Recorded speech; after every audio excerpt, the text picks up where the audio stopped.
So, some of you might remember Penny from one of the Inspiring Gardens videos. I thought it was one of my absolute favourites in the playlist.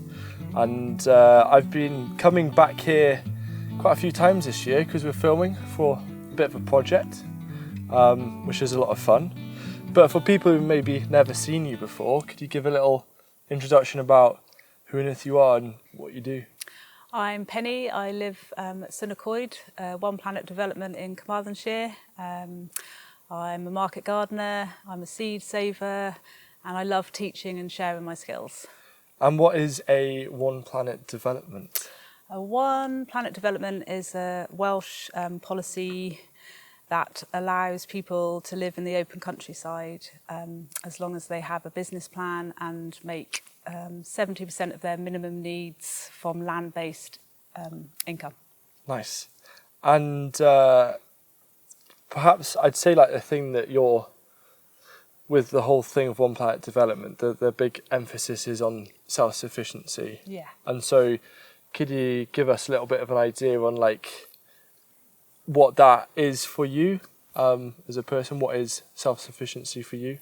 So for me, well, firstly, I'd say I'm 90% self-sufficient on vegetables and fruit.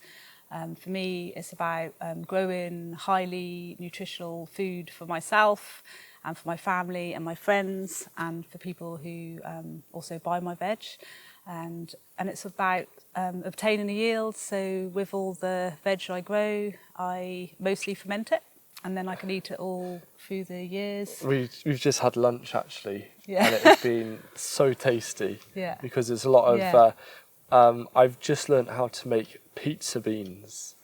Could you tell us what pizza beans? They taste amazing. Yeah. So pizza beans are simply beans, French beans, layered up with. Well, at the beginning of the jar it has garlic. And then they're layered up with tomatoes and oregano and chilli, and then they're brined and then left for a couple of weeks. Saying that, I've still got pizza beans from last year, so they still keep the crunch, and the flavour is just like really like olives, and I suppose that's where the name pizza beans comes from. But they're just like deep depth. Yeah. Yeah, really tasty, very savoury. Yeah, every time I come here, I always, in the back of my mind, hope that I get to eat some pizza beans. But I have no excuse, I can do it myself. Exactly. So today we had a summer cortido, which was a courgette ferment with carrot and oregano and garlic.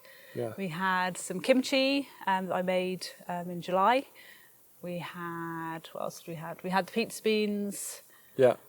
That was the ferments, and then we had lots of tomatoes and salads and yeah, because you've just, behind us here is a very interesting tomato variety. Do you want to talk about that? Yeah, so for the last 3 years I've been growing a tomato from a family friend, so it's called Lulu's Best Ever. And this year, after trialling it for 3 years, I'm allowed to grow for the Wales Seed Hub. This amazing like beef steak tomato that's full of flavour, and the seeds are just round the edge. So yeah, they're really awesome for making fermented beans or fermented tomatoes, tomato sauces, and just general all-round. One of the things that I'm very impressed with as a passionate gardener myself is the compost that you make here, because you make a really nice hot compost.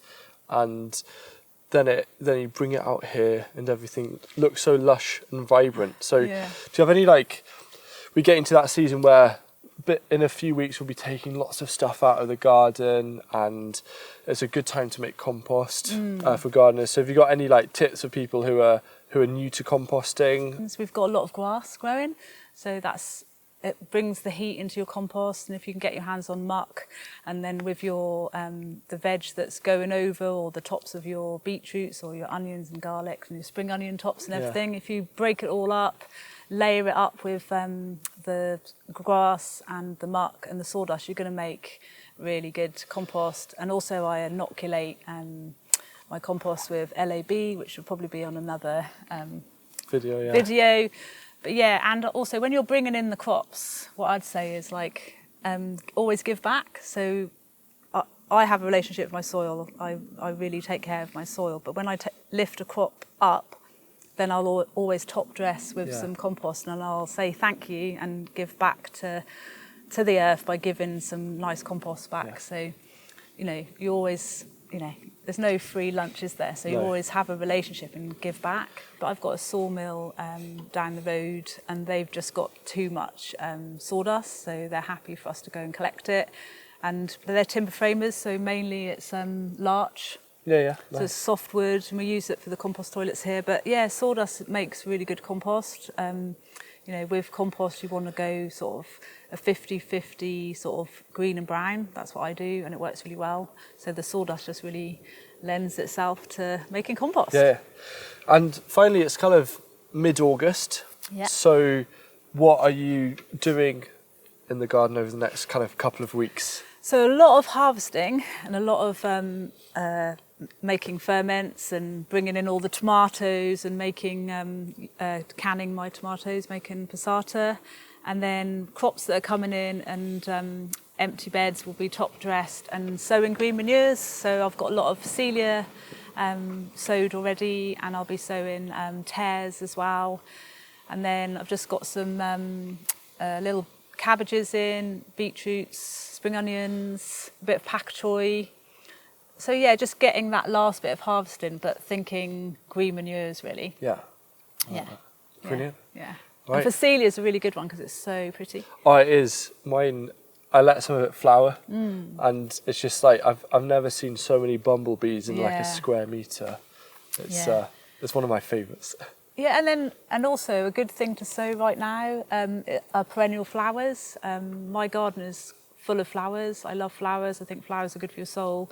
So it's a really good time to start echinacea and hollyhocks. Oh, right, okay. So if you're into your perennial flowers, get sowing them now, because and then you can just pot them on, have them in your polytunnel and plant them out in the spring. Amazing.